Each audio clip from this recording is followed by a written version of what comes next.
मौर्य वंश 322 बीसी से 185 बीसी तक शासन किया। मौर्य वंश की जानकारी के 3 स्रोत: साहित्यिक स्रोत, विदेशी स्रोत, पुरातात्विक स्रोत।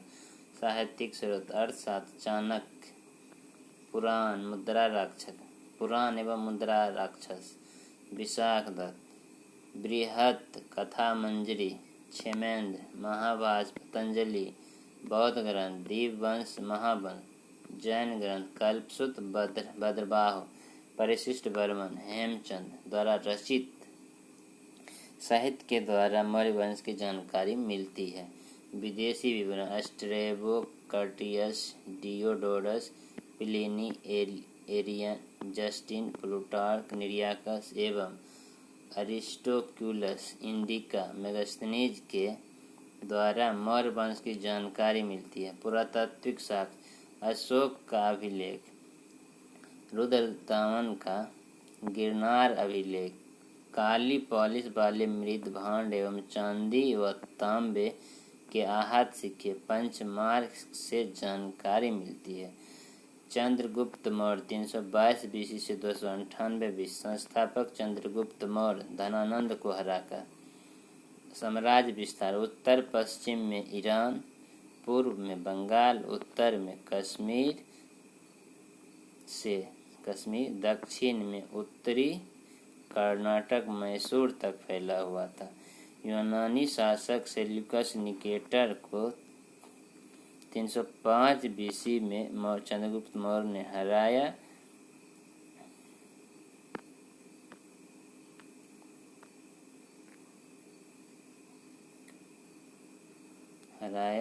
यूनानी शासक सेल्यूकस निकेटर को 305 बीसी में चंद्रगुप्त मौर्य ने हराया। बदले में निकेटर ने अपनी पुत्री हेलेना का विवाह चंद्रगुप्त मौर्य से किया।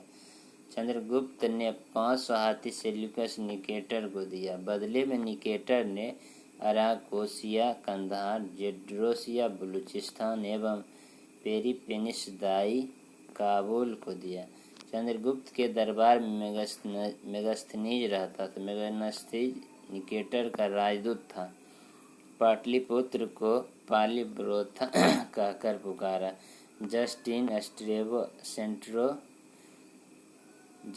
स्ट्रेबो ने सेंट्रोकोटस, एपियन प्लूटार्क ने एंट्रोकोटस नाम चंद्रगुप्त मौर्य को दिया। चंद्रगुप्त मौर्य का राज्यपाल पुष्यगुप्त ने सुदर्शन झील का निर्माण करवाया। 298 बीसी में चंद्रगुप्त मौर्य ने जैन धर्म संथरा विधि से प्राण त्याग दिया।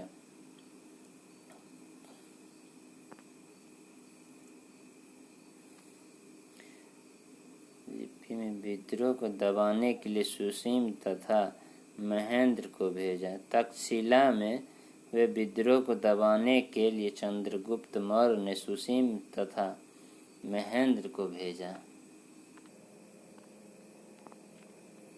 बिंदुसार 298 बीसी से 273 बीसी। अमित्रघात, शत्रु विनाशक के नाम से बिंदुसार को जाना जाता। वायु पुराण में भद्रसार, मद्रसार तथा जैन ग्रंथ में शीशैन के नाम से जाना जाता।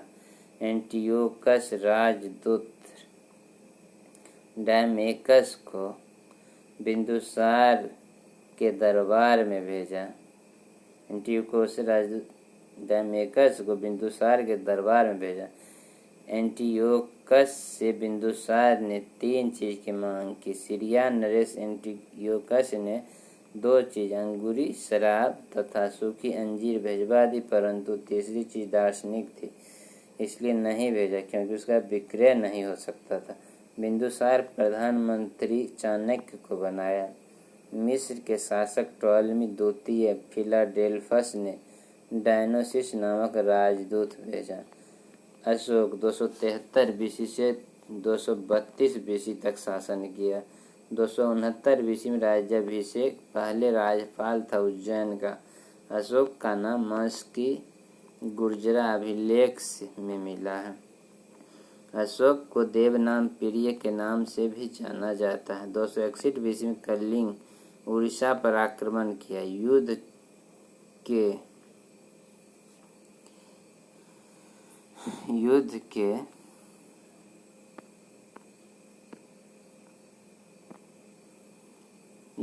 के दौरान अशोक धर्म घोष की ओर प्रेरित हो जाता। उपगुप्त से बौद्ध धर्म की दीक्षा ली। अशोक ने श्रीनगर तथा नेपाल में देवपत्तन नामक नगर बसाया।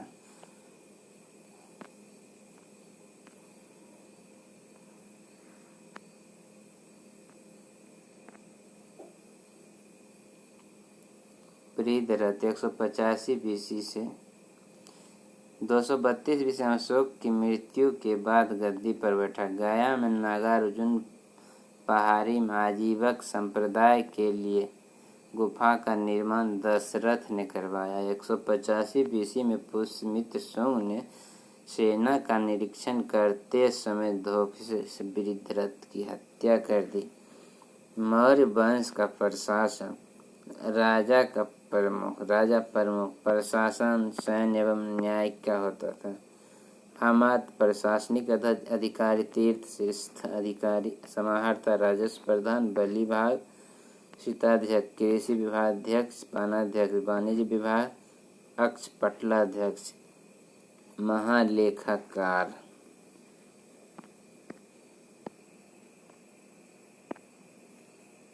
मौर्यकालीन प्रांत 5 भाग में बांटा गया था। उत्तरापंथ राजधानी तक्षशिला, दक्षिणापंथ राजधानी सुवर्णगिरी, अवंती राजधानी उज्जैन, प्राची मध्य देश राजधानी पाटलिपुत्र, कलिंग राजधानी तोसली। प्रांतों को चक्र कहा जाता था। सैन्य व्यवस्था चतुरंग बल। चाणक्य ने कहा था, सेना अर्थात पैदल, हाथी, घुड़सवार तथा रथ सेना था। जस्टिन चंद्रगुप्त की सेना को डाकुओं की सेना कहा।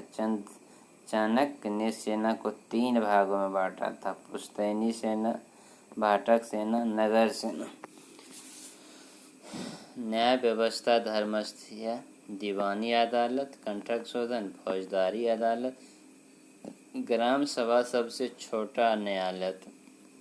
गुप्तचर व्यवस्था संस्था एक ही स्थान पर रहकर संचार घूम कर सूचना उपलब्ध करता था। गुप्तचरों को गूढ़ पुरुष तथा इसके अधिकारी को सर्व महामात कहा जाता था।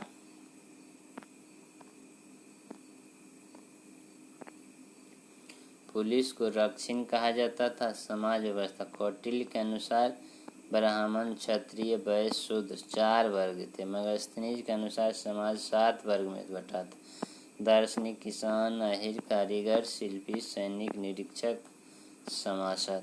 कौटिल्य के अनुसार दास प्रथा थी, जबकि मेगास्थनीज के अनुसार दास प्रथा नहीं थी, जबकि दासों को काफी मात्रा में कृषि कार्य में लगाया जाता था। वेश्यावृत्ति करने वाली स्त्री रूपा जीवा कहलाती। धार्मिक व्यवस्था बौद्ध धर्म, जैन धर्म, आजीवक धर्म को मानते थे।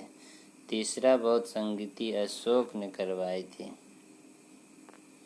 मेगास्थनीज ने डायनोसिस तथा हेराक्लीज की चर्चा की है, जिसे क्रमशः शिव एवं विष्णु कहा गया है। अर्थव्यवस्था कृषि आधारित था। कर 1/6 से 1/4 भाग था। आंतरिक एवं बाह्य व्यापार होते थे। मुद्रा का प्रयोग होता था। प्रमुख उद्योग वस्त्र था, मुद्रापान था। कृष्ट जुती हुई, अकृष्ट बिना जुती हुई, स्थल ऊंची भूमि, आवेद मात्रिक बिना वर्षा का, अच्छी उपज वाली भूमि। बाह्य शुल्क स्वदेश में उत्पन्न वस्तुओं पर लिया जाने वाला कर। अभ्यंतर राजधानी में लिया जाने वाला कर। आधिपत्य विदेशी माल पर लिया जाने वाला कर। निर्यात पर निष्क्राम्य तथा आयात पर प्रवेश कर लिया जाता था। प्रमुख बंदरगाह भरूच एवं पूर्वी भारत के ताम्रलिप्ति बंदरगाह था। मौर्य कला शिलालेख 14 स्तंभ 7 था। प्रथम में पशु बलि की निंदा, चौथा में भेरी घोष की जगह धाम की घोषणा, 5वां महापात्रों की नियुक्ति। 7वां एवं 8वां तीर्थ यात्रा का उल्लेख। 13वां कलिंग युद्ध एवं हृदय परिवर्तन। सारनाथ स्तंभ 4 सिंह वाला राष्ट्रीय चिन्ह के नीचे हेलो हर्ष हाथी ऑक्स का प्रतीक था। बराबर की पहाड़ियों में आजीविकाओं के लिए अशोक ने 4 गुफा ऋषियों के नाम पर बनाए। लोमस ऋषि गुफा, कर्ण चौपार गुफा, सुदामा गुफा, विष झोपड़ी गुफा का निर्माण अशोक ने करवाया। धर्म यात्रा 10वें वर्ष बोध गया, 20वें वर्ष रुक्मिणीदेवी लुम्बिनी।